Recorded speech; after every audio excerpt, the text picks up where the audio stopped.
If you guys don't know this ruling, you will never top an event in Yu-Gi-Oh! Hey everybody, this is Tom Box. Today's video is arguably one of the most important ruling videos I'll probably ever make in this game, and it applies to every single format. It applies to your Climb and Master Duel. A lot of the best players out there in the world have this completely mastered and they take advantage of it, and it dictates a lot of the meta interactions in the game. What I'm talking about here today is going to be negated monster effects. I know some of you guys are thinking, I already know everything there is to know about negated monster effects. well, good for you, I guess. But in this video, we're going to be delivering it to you in quiz format so we can really put you to the test to see if you actually know your stuff. We'll begin with some of the most basic ones to help you build the foundation, and then we'll move on to more complex interactions to some of the more meta-relevant ones we see here today.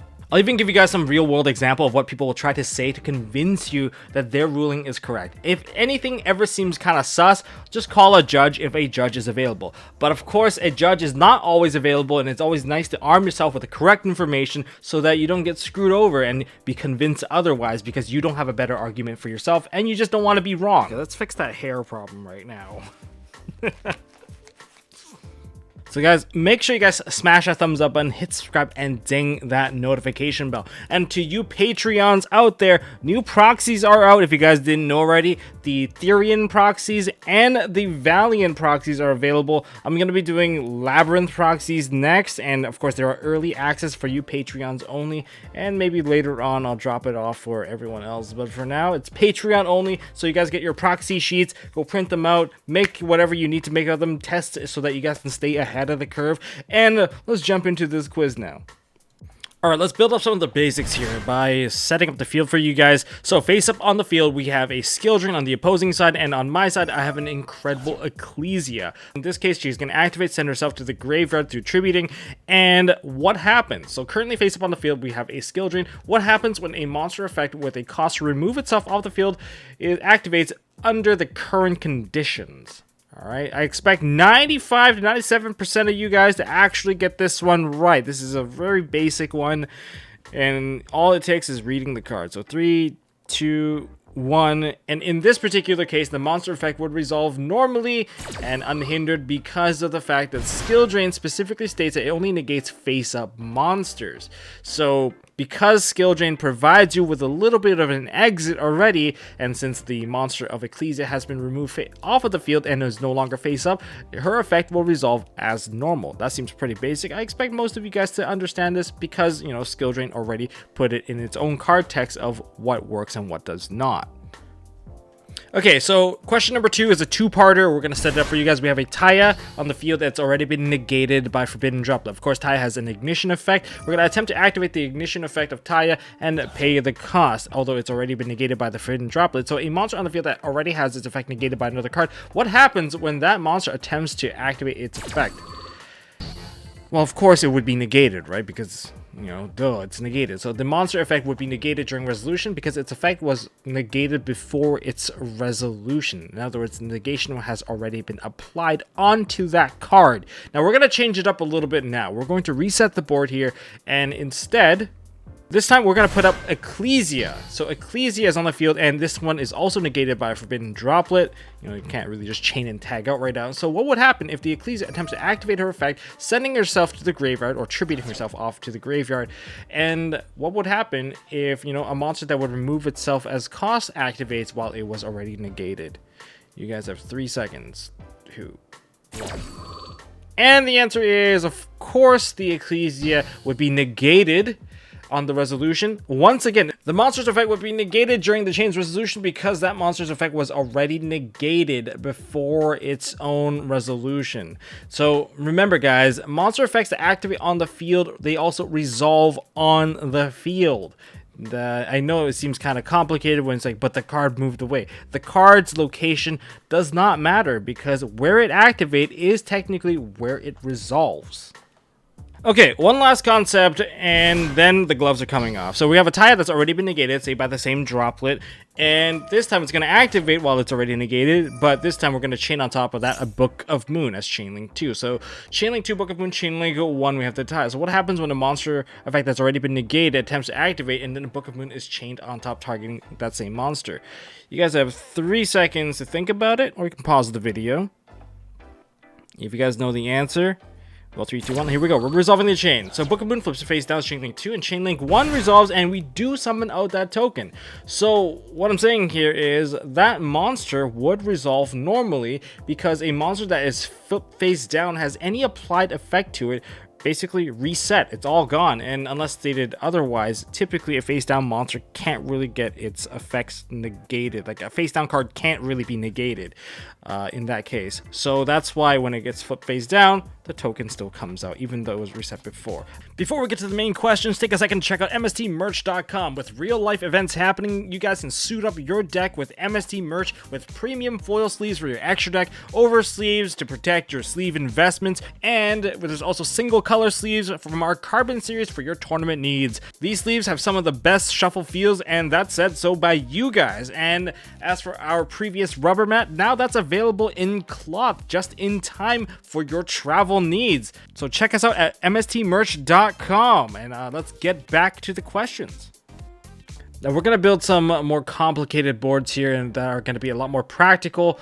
So we have a Sword Soul Tide that just got normal summon onto the field. We're going to activate its effect, banish the card in the graveyard for cost, and that's going to be met with a Forbidden Chalice as Chainlink 2 targeting our Sword Soul of Taya. However, in response, we're going to activate Sword Soul Blackout targeting our Taya, attempting to remove it off the field before the Chalice kind of runs its course. However, that's going to be met with the Infinite Impermanence targeting our Sword Soul of Taya once again. So we got 4-part Chainlink, Chainlink 4, Infinite Impermanence, Chainlink 3, Sword Soul Blackout, Chainlink 2, Forbidden Chalice, and Chainlink 1, we have Sword Soul of Taya. So when a monster activated at the start of the Chainlink before it was negated, however, Chainlink 2 was the first attempt at negating its effect, and Chainlink 3 would attempt to remove it during the resolution, but before its removal, Chainlink 4 happens where another effect negation was activated. So how would this resolve? What would happen to Sword Soul of Taya?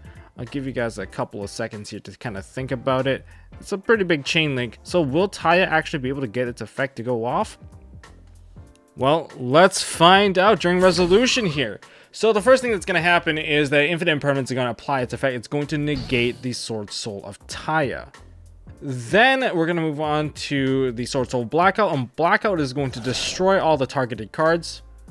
Then the Chalice will not have a target, so that's going to attempt to resolve, but of course it's resolved without effect.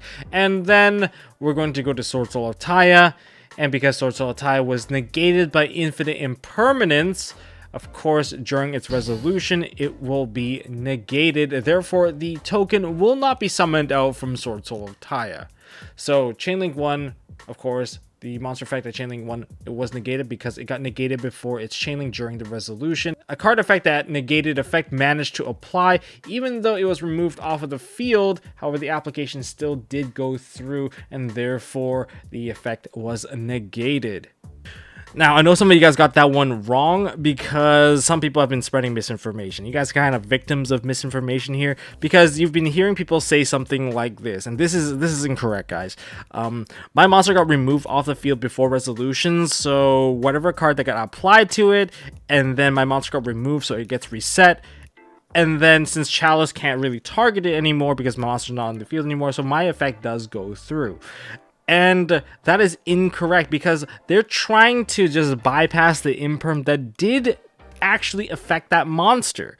So remember, cards activate on the field, resolve on the field. So that's part one that you need to know. Part two that you need to know is that removing a monster off of the field does not actually reset what has already been applied. And if your monster effect is negated before its resolution within that chain link, then it would be still negated during the resolution. So with all that in mind, clearly because the imperm did successfully apply its effect to negate your monster effect. Even though your monster effect technically happens at Chainlink 1, it did apply to you during Chainlink 4. Then on Chainlink 3, your monster gets removed off of the field. It did not get reset. Chainlink 2 doesn't really happen, and then Chainlink 1, your monster effect is still negated because imperm did successfully apply. Again, I always encourage you guys to call a judge if you guys have any questions. If a ruling feels sus, just call the judge to get it sorted out, especially if they are available at the venue. If not, then you're going to have to come to a proper resolution on your own with your opponent. All right, final question. We have a Floowandereeze and Eaglin being normal summon on the field and triggering its summon trigger. Again, we're going to activate a Forbidden Shouts as Chainlink 2 on this. However, this time we're going to chain a Book of Moon as Chainlink 3, targeting our own Floowandereeze and the Eaglin.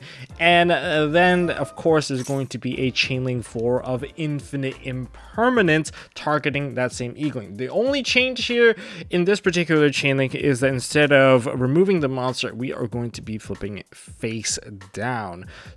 So we have a monster that activated at the start of the chain that was not negated. Chainlink 2 is the first attempt at negating its effect, but Chainlink 3, the monster is flipped face down during the resolution. But before that, another monster effect negation was activated. How would this particular chain resolve?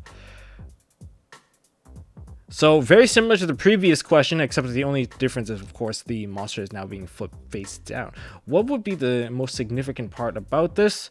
So why don't we resolve this Chainlink? So Chainlink for Infinite Impermanence applies its effect onto Floowandereeze and Eaglin, therefore it is now negated. Chainlink 3 now resolves. Book of Moon flips the Floowandereeze and Eaglin face down. Chainlink 2 does not have a proper target, and Chainlink 1, Floowandereeze and Eaglin does manage to successfully resolve its effect because it is now flipped face down. And remember, whenever a monster is flipped face down, anything that's applied to it does get reset. So in that particular case, this is slightly different because of the fact that the monster did get flipped face down, and this is a time that the card does get to basically reset itself from anything that previously did apply to it. And that's why by the time Chainlink 1 occurs, the monster being flipped face down does get to apply its effect and resolve properly, and we will be able to search for a level 7 or higher Wing Beast monster into our hand. So that is a very key difference here, although it does seem like very minute, but these are very common interactions in this current metagame because of the way that people build their chain links. People just have a ton of cards because they're just playing with a ton of hand traps, lots of removal, lots of fun stuff here and there, and because of that, this is really important to know that that slight difference of flipping face down versus the removal, this is the case where, you know, the card effect does manage to successfully apply. And that's all I got for this video, guys. If you guys enjoyed this video, smash the thumbs up button. Luckily, I did run this by a couple of judges to make sure that we're not, causing any problems. If this video is still up and not deleted, that means we're a-okay, but make sure you guys check down in the comment section just to see if there's any kind of correction, just in case. My wording is usually not, not the most ideal, but I try to make it as easy for you guys to understand without getting too technical. And that's all I got for this one. And this is probably one of the most important ones out there because negated effects is going to be one of the most common things you guys are going to have to deal with, regardless of format, regardless of platform that you're playing, because this is just common knowledge Yu-Gi-Oh! And knowing when to not waste your resources on things that are basically a lost cause, guaranteeing you a neg and your opponent's effects are going to guarantee to go through. These are the minute micro interactions that you just have to know to be good at the game, and it's a very big part of the game when you come to think about it. Anyways, that's all I got for this video, guys. Thanks for watching. I'll see you guys in the next one, and yeah, we're going to be looking at Labyrinth next, so we'll see you guys in the next one.